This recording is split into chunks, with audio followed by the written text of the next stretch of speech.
This is Orson Welles, speaking from London.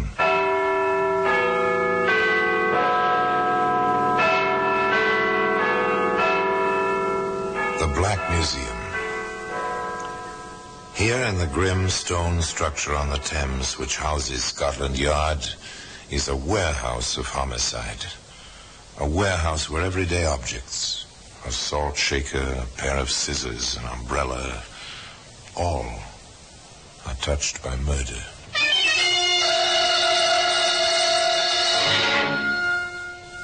A walking stick, black wood, silver mounted. Maybe it's real ebony. Stick which might have belonged to your grandfather. It's that vintage, about 1865. A gracious era with crinolines and beaver hats. Still harping on that walking stick of yours, Martinson? I've stated 1,000 times and in public, this stick was given me by Garibaldi. I'm proud of it. Well, it's not really my business, of course, but don't you think, Martinson, you ought to stop lying to yourself? Even if you don't stop lying to the gullible public. Well, that walking stick can be seen today in the Black Museum.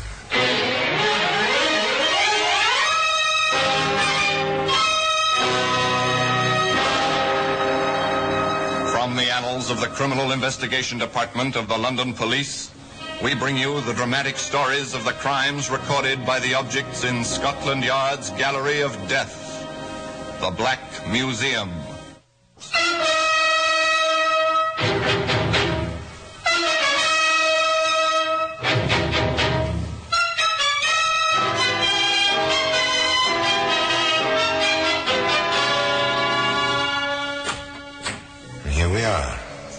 Black Museum, Scotland Yard's mausoleum of murder.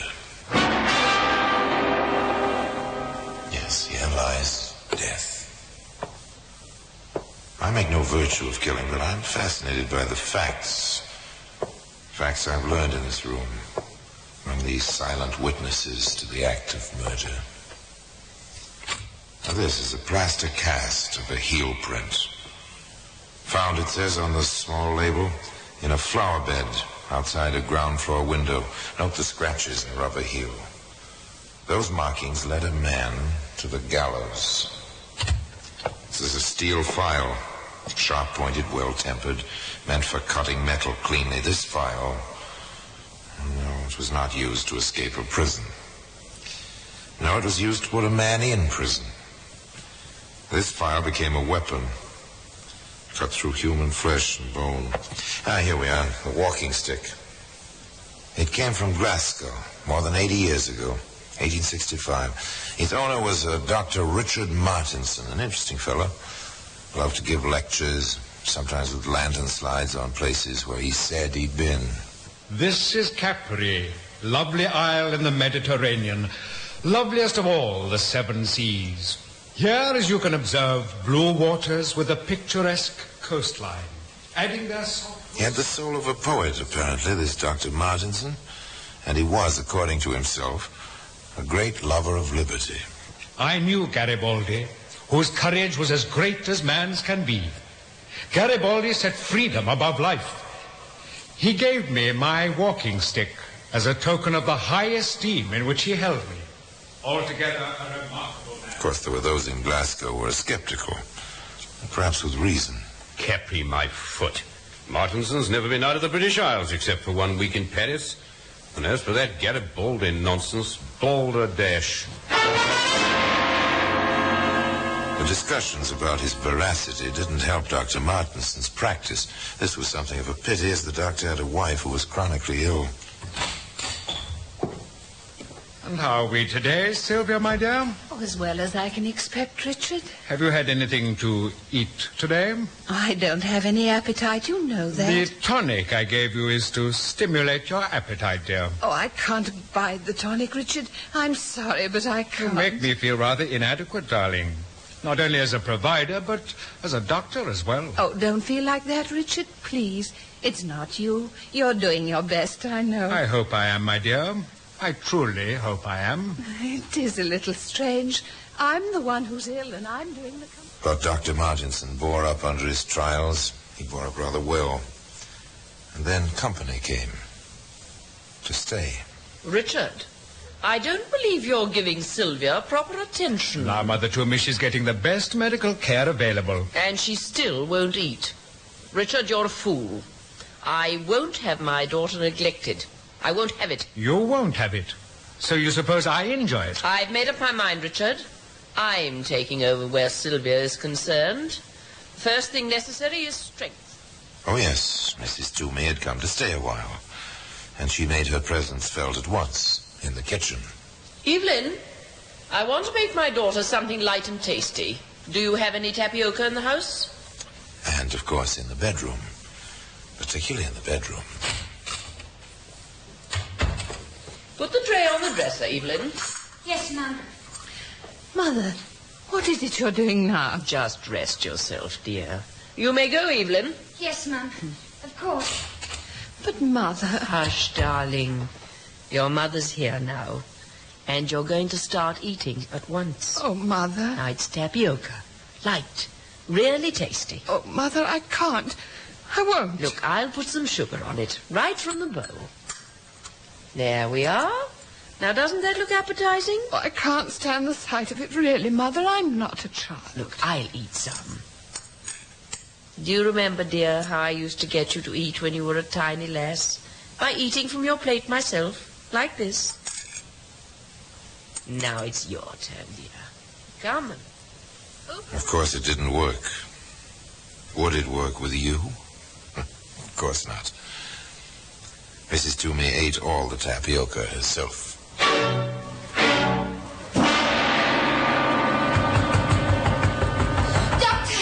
Oh, Doctor! Please open the door, Doctor! Doctor! Evelyn, what in the name of... Oh, Doctor, she's taken so sick. Who has taken sick, girl? My wife? Oh, no, sir. It's the old... it's Mrs. Toomey. She's taken dreadful sick, moaning and groaning and all. She woke me up, she did, with the noise of it. Richard, please. Is Mother sick? It seems so, dear. Oh, please do something, Doctor, please. All right. I'll go to her. Meanwhile, you get your coat on and run for Dr. Barclay on the High Street. Hurry now. I hesitate to treat my wife's mother. That's quite ethical, you know. If you're a doctor, you don't treat members of your family yourself. Dr. Barclay, despite his reservations concerning his colleague, honored his own Hippocratic oath. He returned at once with Evelyn. Oh, take my coat, girl. Where's the patient? Yes, sir. In there. Good of you to come over so quickly, Barclay, in spite of everything. Our job, Martinson, is to heal the sick. Now, let me see the patient. First, Barclay, I think you should see this. Oh, where did you find it? Near her bed.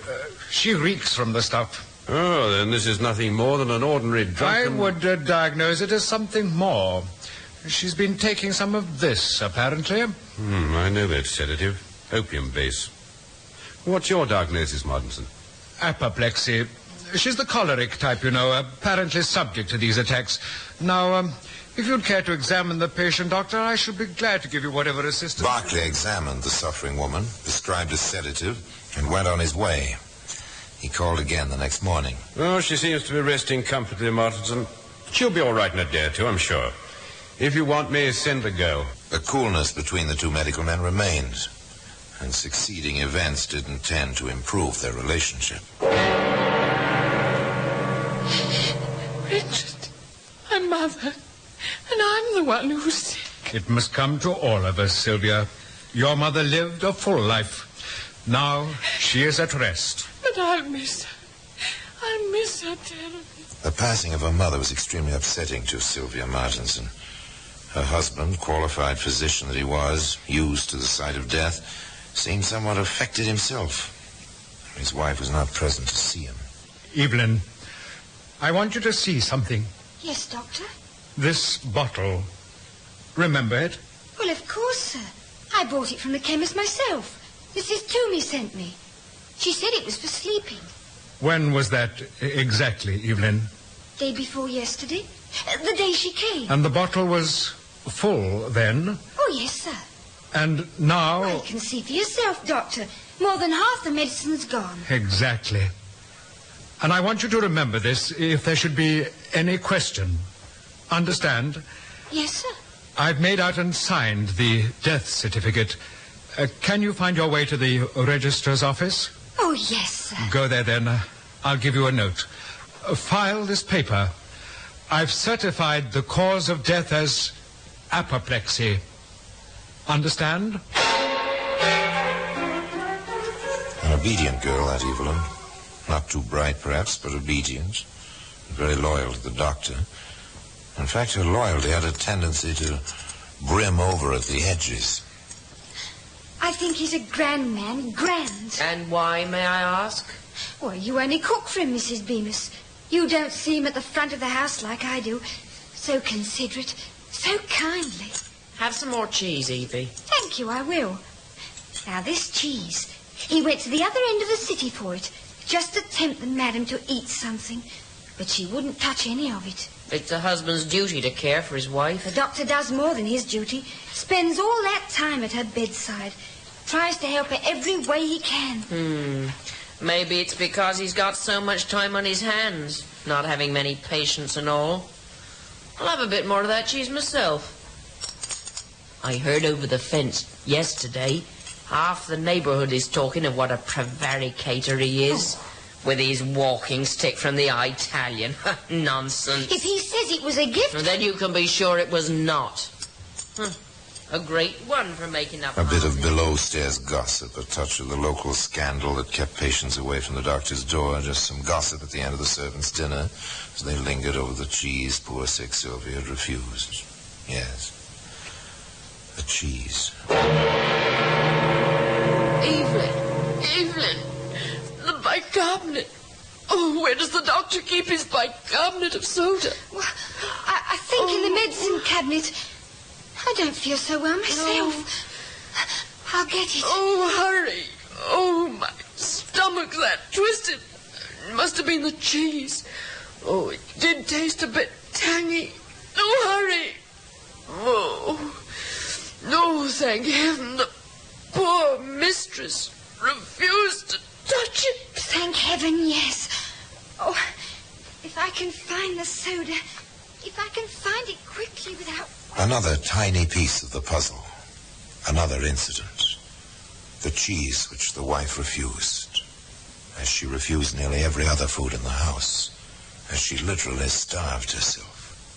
Wasting away. Slowly.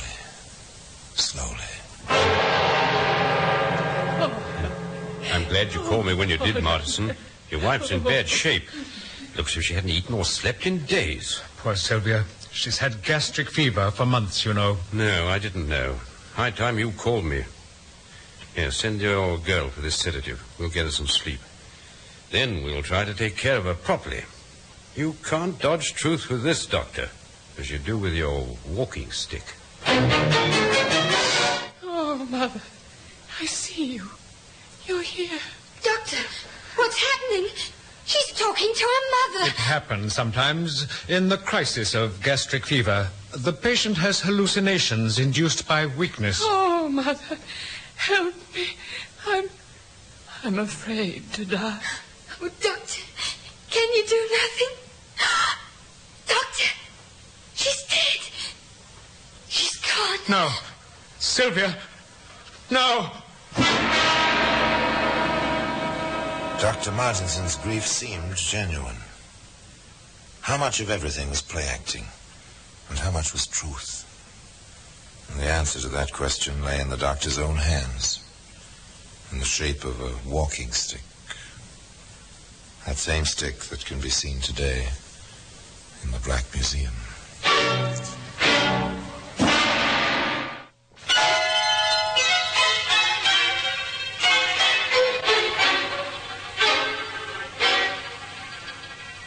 They took Sylvia Martinson to Edinburgh, to her own family, to place her with her mother. Her heartbroken husband took the long, slow journey, and it was long and slow in 1865. At the church. No. It isn't so. I cannot accept it. I cannot. Wait. Before you take my beloved away, let me kiss her sweet lips once more. A trifle overdone, don't you think? Well, perhaps it was sincere. However, the emotion was not considered unseemly. However, other things were considered so, and people at times made it their business to call the attention of strangers to such happenings. Here's a peculiar business, Stuart. Just another letter, Sergeant. A crank, I'd say. I'd like to think so, but this fella seems to know what he's talking about. Are you certain it's a man, Sergeant? Well, do you notice the signature? Amicus Judici, friend of justice, masculine, a man. Uses a foreign language. Latin, that's what it is, Latin. I thought only doctors knew Latin, and chemists, to read the prescriptions the doctors write. You haven't read the letter yet. Read it, Stuart. Read it carefully. Gentlemen of the police, it appears to me that a man who falsifies the way he obtained a walking stick and creates fantasies of travels he never experienced may well be a subject for suspicion in other matters. Odd? Why? Go on. Keep reading. The man whose fabrications have entertained some and bored a great many more is the same man whose mother-in-law died some few weeks ago under rather strange circumstances at his house in Sauchiehall Street. Yesterday, this man's wife also died under strange circumstances. This man is Dr. Richard Martinson, and it is the writer's belief that a thorough investigation can be only of benefit. Either it will restore public confidence in a man of medicine, or it will uncover a murderer. Amicus Judici. Well.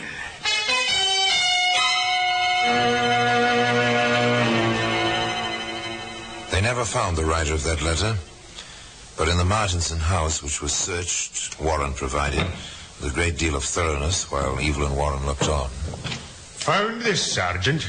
Medicine bottle. Oh, nothing particularly out of the ordinary about that in a doctor's house. Or is there now? Is there, my girl? Oh, no, sir. Nothing at all. We have dozens. All with the label? Sleeping draught, Mrs. Toomey is directed? All of them? No, sir. Only one. That one. Not much left in it, is there? Anyone been taking it? Oh, no, sir. The doctor was very definite. No one was to touch it. He showed it me just after the old Mrs. Toomey passed on. Stuart. Yes, sir. I want an analysis of the contents of this bottle, and I want a copy of the prescription from the chemist who filled it. But there couldn't be anything wrong with it, sir. Well, I fetched it from the chemist shop myself. Oh, you did, girl. Good. Then you can take us there. The analysis was over quickly enough. The report was quite brief. Here it is, Sergeant. 10% mineral poison antimony. Sufficient to kill a strong man, let alone an elderly lady. Next stop, the chemist, where Evelyn Warren had obtained the sedative. My name's Pine, sir. Sergeant Pine, CID, Glasgow Police. Yes, Sergeant. Do you know this girl? Not by name, sir. But you are Dr. Martinson's maid, aren't you? Yes, sir. I am. Good enough. Perhaps you'll tell me what was in this sleeping draught the girl had here. It's a standard mixture, Sergeant. Some opium, not very much. We sell only small quantities. Some people have been known to boil it, evaporate the other contents to get at the opium itself. Any mineral poison antimony in it? Poison? Quiet, girl. Well, sir? That's tartar emetic you speak of, Sergeant. There'll be nothing like that in our sleeping draught. You're positive? Oh, yes. Of course, Dr. Martinson did obtain some of the emetic from us occasionally in the past few months. Enough to cause trouble? He's a doctor, Sergeant. He'd know how and when to use it. The telegraph wires, it was 1865, remember, hummed between Glasgow and Edinburgh. Edinburgh Police CID official. Request exhumation order and autopsy, Mrs. Harry Toomey, daughter, Mrs. Richard Martinson. Suspect homicide, wire reply, Pine, Sergeant, Glasgow Police CID. The wheels were turning, even while the wheels of the train bringing Richard Martinson back to Glasgow were slowing to a stop in the railway station. Dr. Richard Martinson? Yes, I am he. I'll have to ask you to come with me, sir. May I ask who you are and how you knew my name? Detective Stuart, sir, CID. Your description was given me, particularly the walking stick. Oh, yes, this. Given me by Garibaldi, a great man. Am I under arrest? The sergeant has a few questions, sir. If you'd step this way, I have a hansom waiting. Sorry to put you to all this, Doctor, but it can't be. They didn't wait for the autopsies. They took the doctor in charge, as they put it, at once. Suspicion of murder was the booking. A short while later... Report from Edinburgh, Stuart. Both women were poisoned. The wife was full of arsenic. Apparently, he'd been getting it into her for quite some time. It's a cumulative poison. The charge was changed simply to murder. The trial paraded the usual number of experts and police officers to the witness box. The medical evidence was almost overwhelming.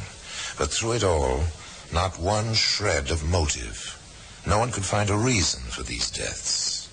Until, at last, the Solicitor General, the public prosecutor in those days, brought in a surprise witness. Your name, please, miss? Evelyn Warren. Miss Warren, we understand you were the housemaid in the establishment of the prisoner. Yes. During your employment in that household, did the prisoner make any advances to you? Did he? Answer me, Miss Warren. Yes. When did this happen? Before his wife fell ill? Yes. What did you do about it? I spoke to the mistress. I asked to be let go. What did she say? That I was to stay and she would speak to the doctor. Did she? I don't know. Did the advances continue? Yes. Did he ever ask you to marry him? Did he ever promise to marry you after his wife died? Answer me, did he? Yes, sir, but only once, sir. Only once. Was this the motive? Counsel for the defense refused to accept it, naturally. Strangely enough, the defendant never took the witness stand in his own cause. Not once during the trial did he utter a word.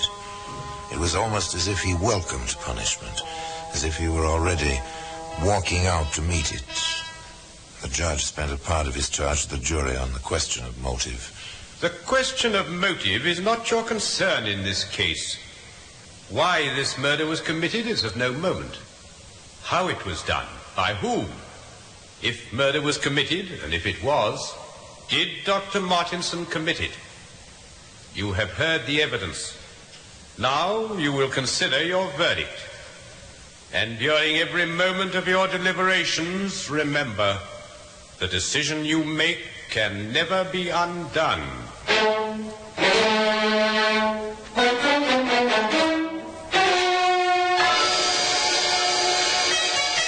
The jury was out exactly 55 minutes. The verdict they brought in gave the judge no choice of sentence. Richard Martinson, you stand before us found guilty of the terrible crime of premeditated homicide. It is the sentence of this court that you be carried from the bar to the prison and there be detained until the 1st of July, 1865, and upon that day to be hanged by the neck until dead. And the walking stick, the evidence which helped the slender value of the doctor's word, that stick which helped to hang him, can be found today in the Black Museum. Why did he do it? What had he to gain?